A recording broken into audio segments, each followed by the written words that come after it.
For those who are regular viewers, they may remember a little while back we did a story about a woman with allergies so severe she could no longer be in the same room with her husband. Well, the world has once more sat up and taken notice of this couple who will let nothing come between them. I'm Sasha Wood, here to share this tale of a strong marital bond on IO. 29-year-old Johanna Watkins has to spend her time in an entirely different room from her husband and pretty much everybody else. Her and Scott cannot be in the same room due to a condition called Mast Activation Syndrome, also known as MCAS, also MCAD for those who call it Mast Activation Disorder. This condition causes the mast cells to excessively release chemical mediators. Mast cells are a type of white blood cell and are best known for their role in allergy and anaphylaxis. In small amounts they are helpful, in large uncontrolled amounts, not so much. This condition tends to manifest in an inflammatory manner, and the symptoms are not consistent, increasing or decreasing over time, but most of the time sadly increasing. The condition appears to be inherited. It can be difficult to diagnose, as on the weaker end of its manifestation it may just appear to be regular allergies. Also, because of the number of symptoms and systems it affects, it can be hard to pin down. As for treatment, there is the use of antihistamines and anti-inflammatory drugs,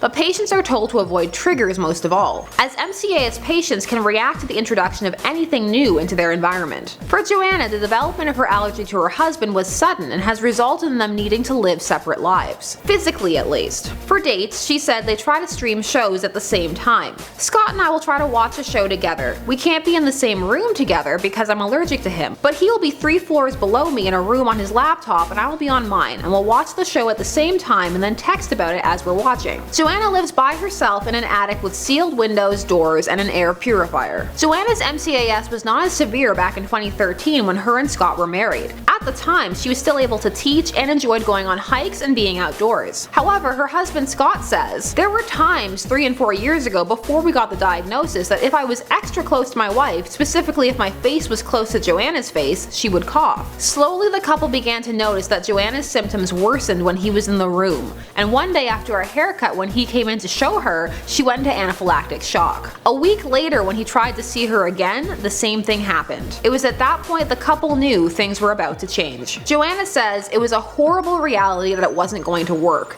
I was now reacting strongly to my husband. Before this I had reacted to my parents, to many other people, but it was horrific when it became Scott." Medication for MCAS is not successful with Johanna, so for now the couple takes it day by day, uncertain if anything is going to change in the future. Scott, however, isn't going anywhere. He says he's committed to caring for her, and one of those ways is by staying away, since he doesn't want to endanger her life. He says he's willing to wait as long as it takes. He says, "Johanna and I are good at talking. We talk a lot. We try to communicate a lot. So one thing that we found that's helpful is just bringing each other into what's going on in our lives as best we can, because we're not able to be together." Currently, Johanna can also only eat 15 different types of food, including spices, so her diet is very restricted.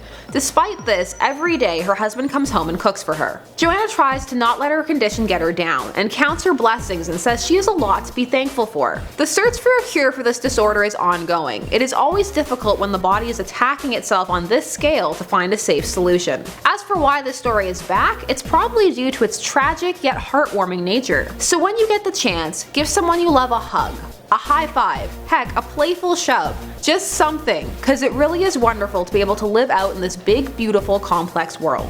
We here at IO wish Johanna and Scott all the best. Hopefully there is either progress in medications or her symptoms begin to abate somewhat. Share your thoughts and prayers for this lovely couple down below. I'm Sasha Wood, thanks so much for watching, and stay tuned to stay informed here on IO.